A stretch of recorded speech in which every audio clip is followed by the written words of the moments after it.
Hi again, everyone, and welcome back. You are watching the Vintage Sewing Machine Garage channel here on YouTube. And last but not least is something we need to look at. Did any of you guess what it was? The bobbin tire has already been replaced.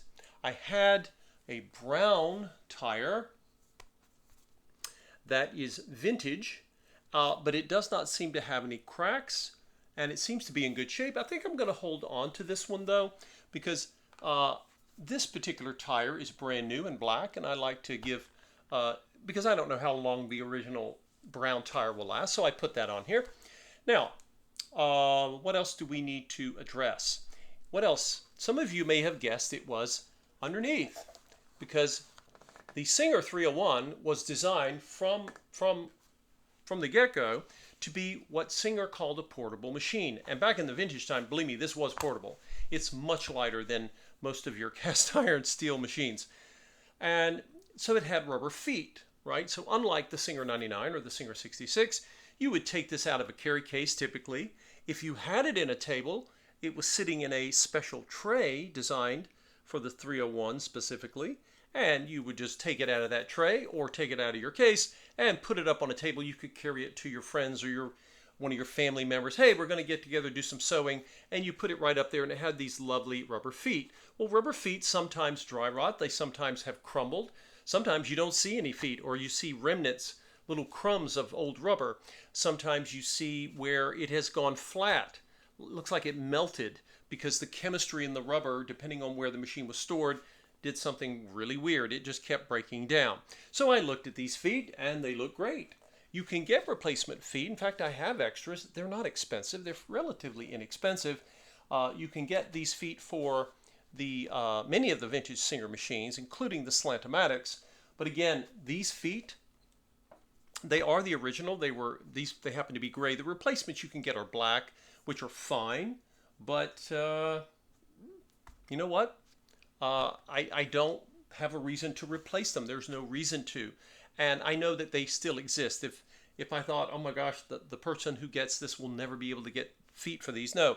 And these could last quite a long time because I'm not seeing any cracks. Once I see those hairline cracks, that means we're really borrowed time with rubber. But again, this machine managed to have made it.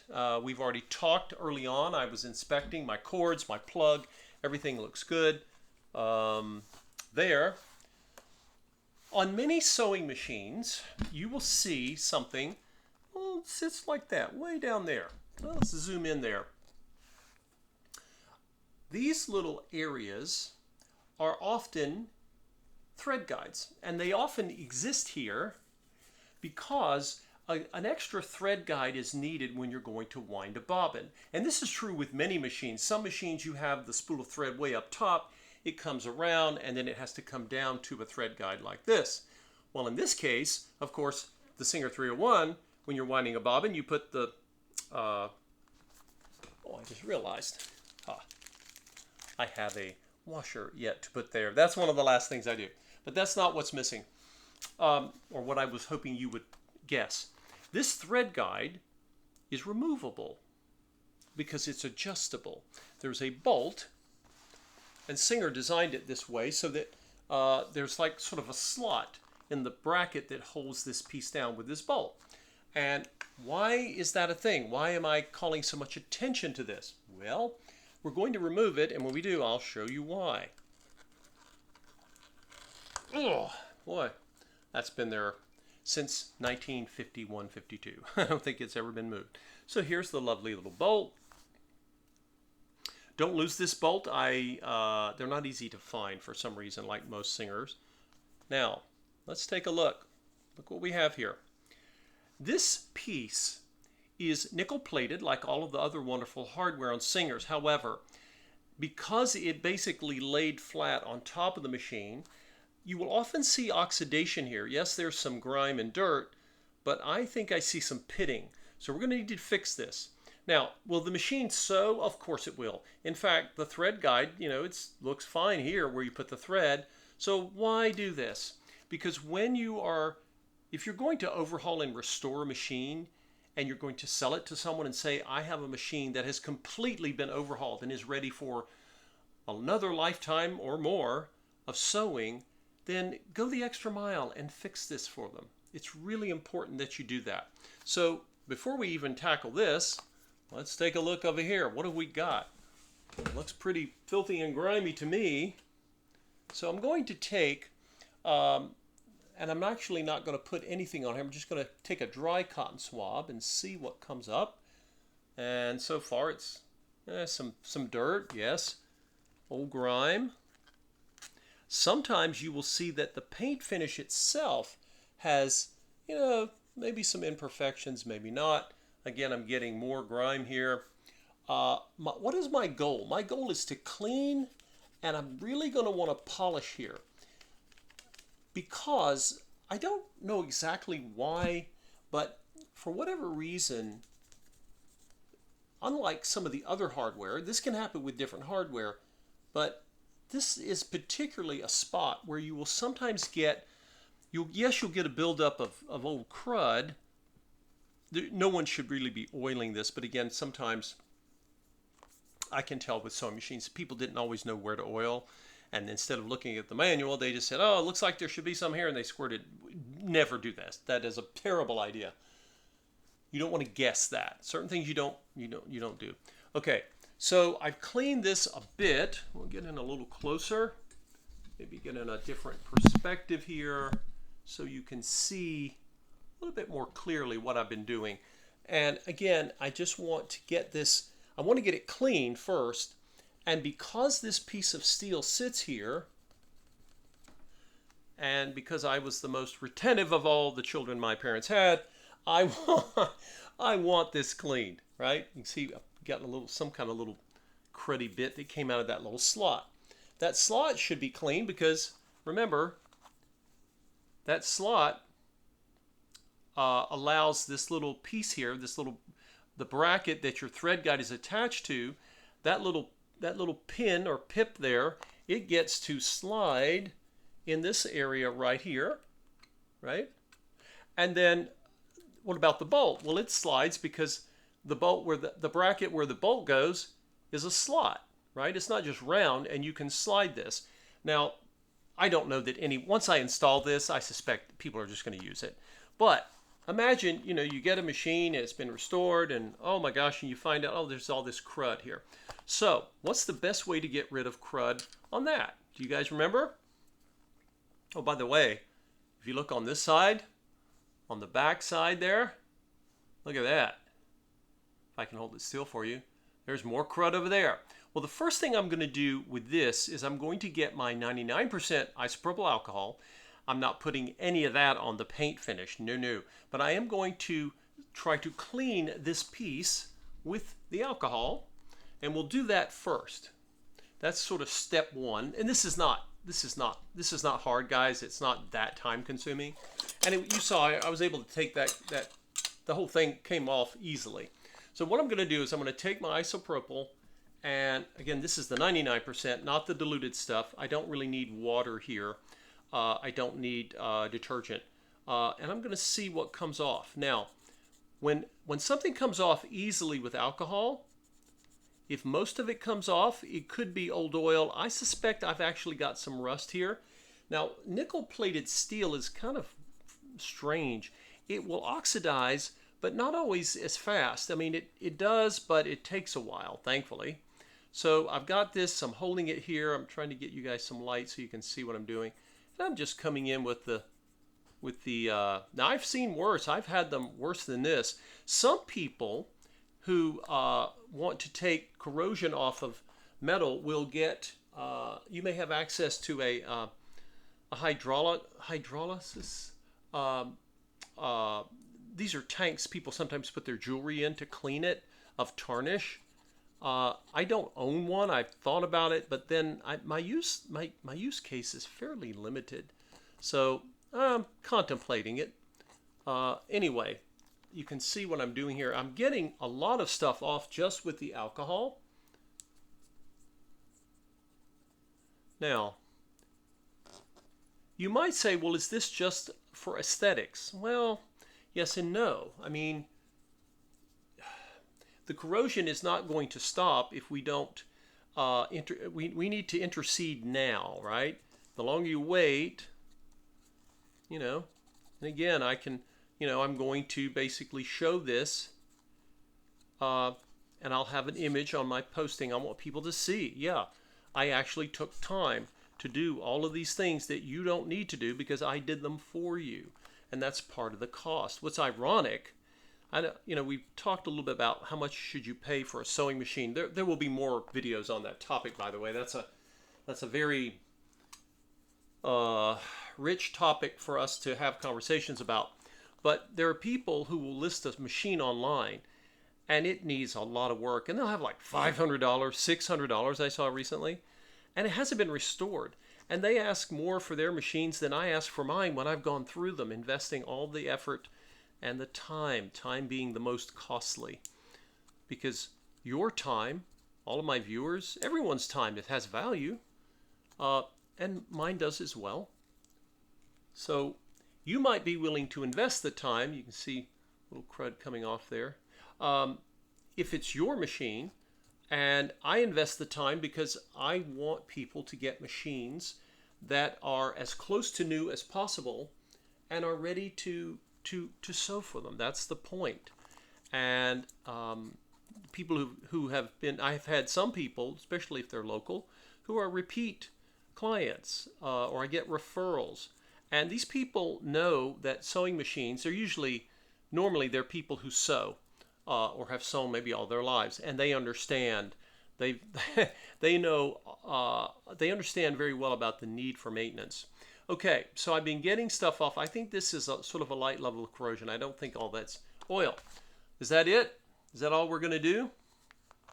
Oh no. Those of you who've seen me work on pieces like this know that there is a next step. And the next step is this one.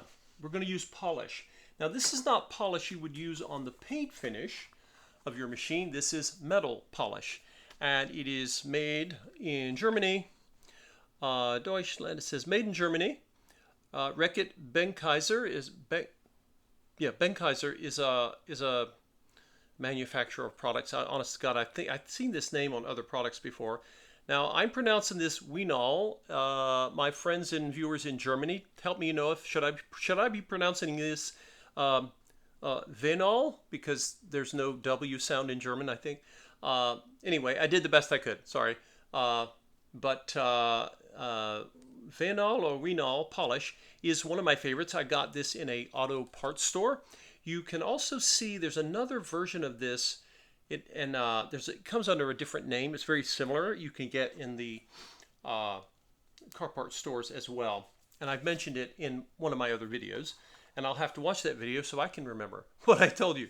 Okay, so I'm just going to take, again, a little bit. A little goes a long way.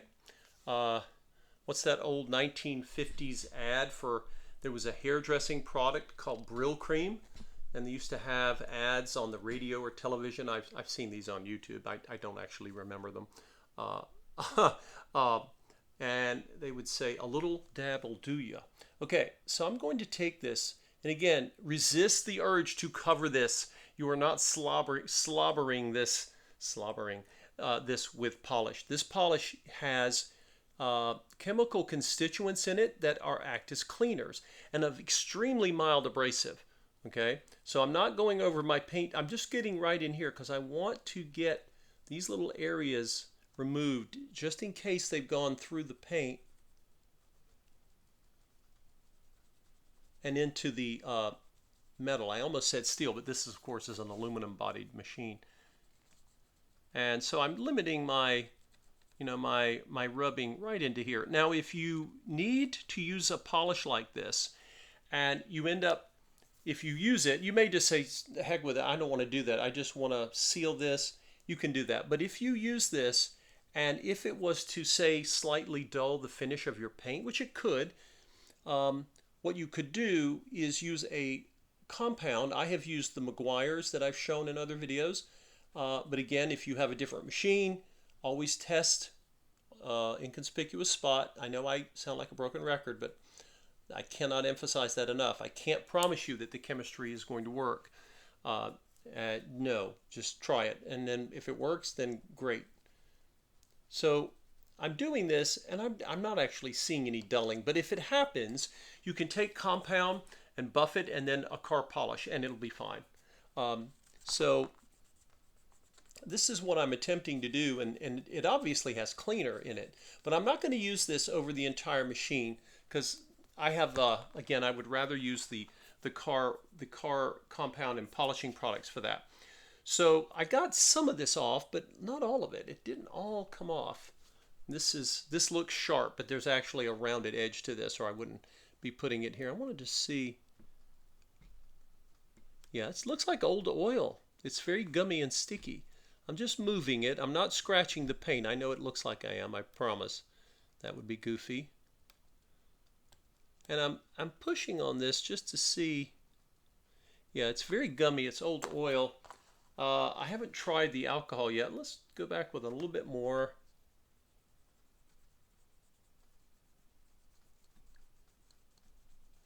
Yeah, it just needed a little push there. Again, whatever you're using, you want to make sure it has a rounded edge. You don't want to put scratches in your paint trying to clean it. That would kind of defeat your whole purpose. All right, so now we have managed to get that pretty well done. I'm going to go in here, see about getting any last bit of junk that's in that.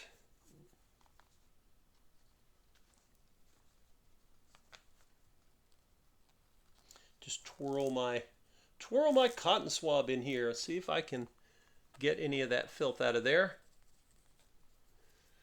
Now a polish that's made for metal, it does give a light film, but it's not the same as the wax. That's why it's a very good thing to use on things like plated metal parts like you see on the machines here.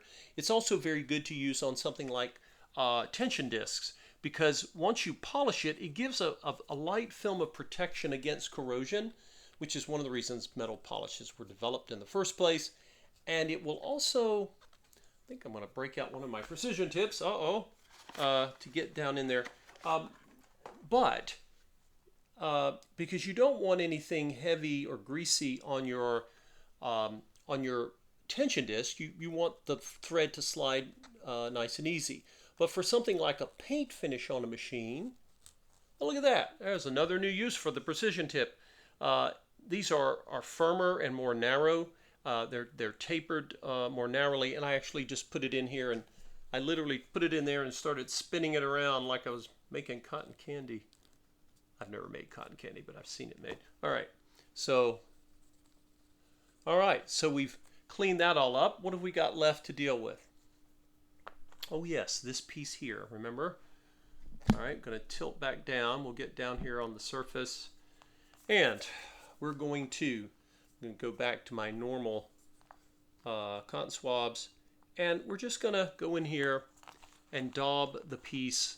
Let's start here on this side. Now, you can take this polish.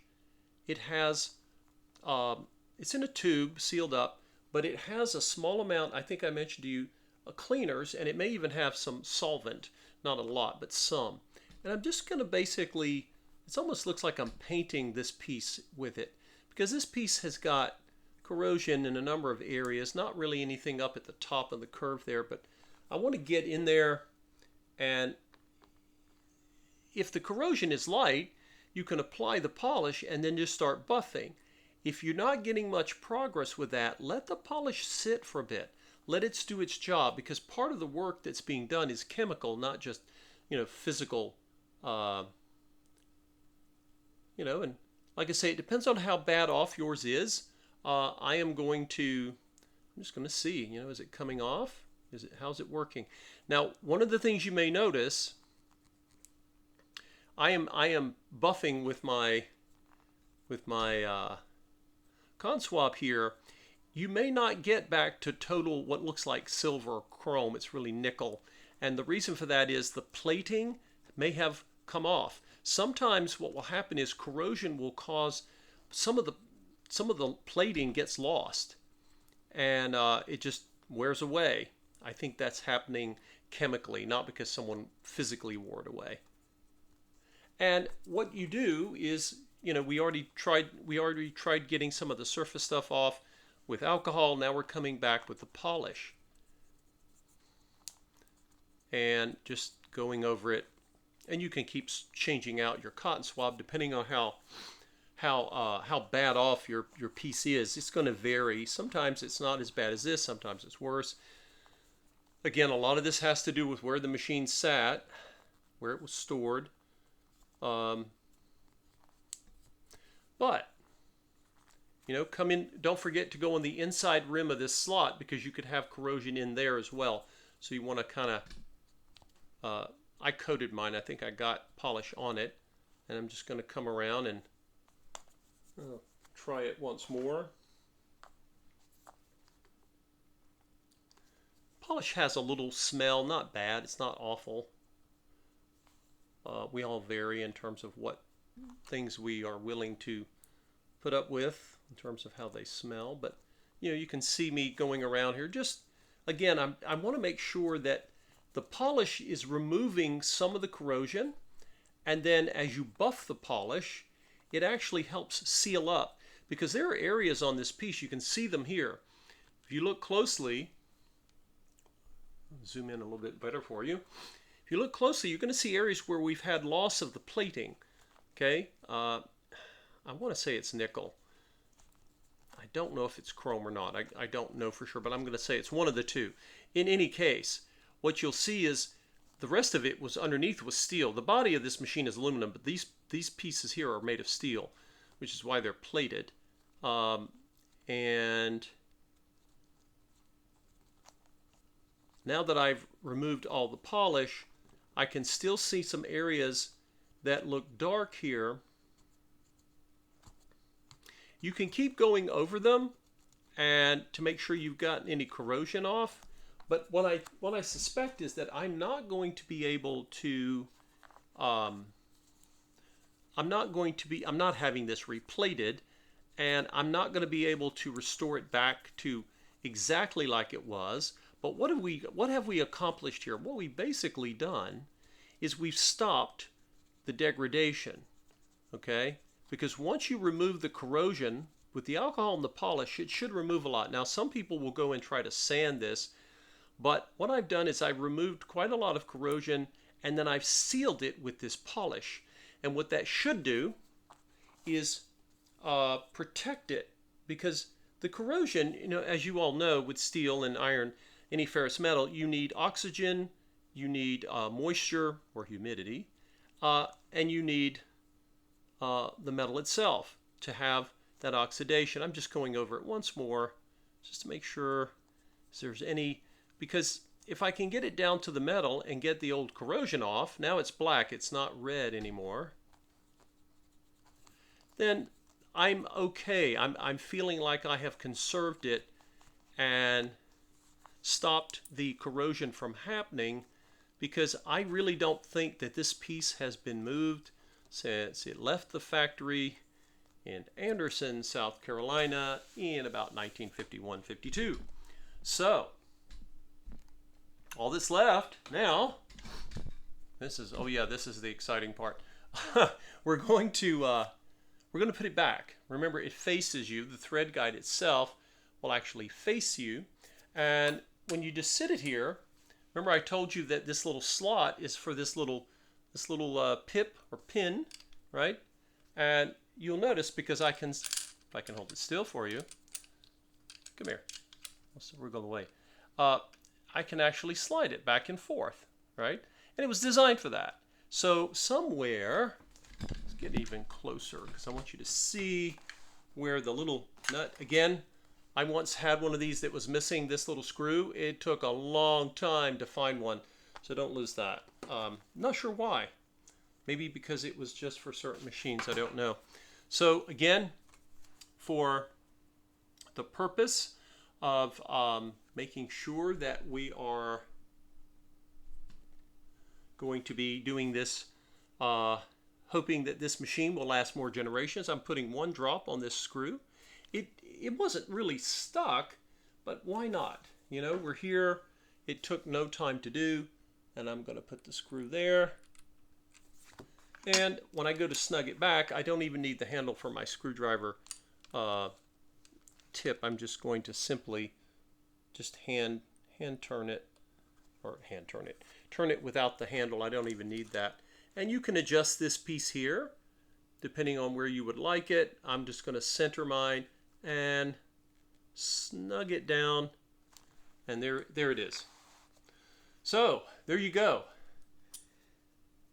Details matter, and when you are trying to preserve something, or you're going to find a client who says, hey, why should I buy this machine from you? I can find machines all day long on all over the internet for sale, and I've seen 301s, and I saw a 301 that was I don't know, $100. Why should I pay you $175?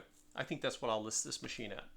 Well, not because I gave 104 at the auction. That's not their problem. That's my my decision. It's because of the hours that were spent going through the machine, literally addressing every bit that could be serviced and servicing it. And that, it's not just, the bulb wasn't expensive. No, I found a screw, thankfully, for the bobbin case.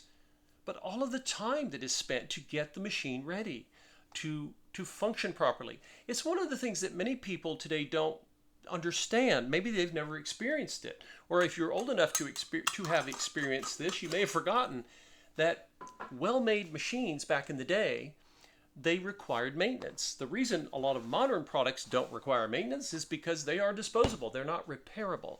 If you can repair it, likely you need to maintain it. And this machine only has one more video, and that is the final stitch testing video, in which case I believe it will be ready to list. And then I will talk about why I'm listing it at the price that I am. Thank you all for watching this video and supporting this channel. If you have not, please hit the subscribe button. You could subscribe for free. And if you find this channel valuable, or you believe in supporting my efforts, please consider just clicking on the Buy Me a Coffee link. And it will take you to my Buy Me a Coffee page, which looks just like this machine. And you can donate and help me fund the purchase or the acquisition of more machines, so that we can get more of these machines saved and in the hands of sewers who will appreciate them, and hopefully learn some restoration technique lessons along the way. I really appreciate all of you visiting my channel. We'll see you next time.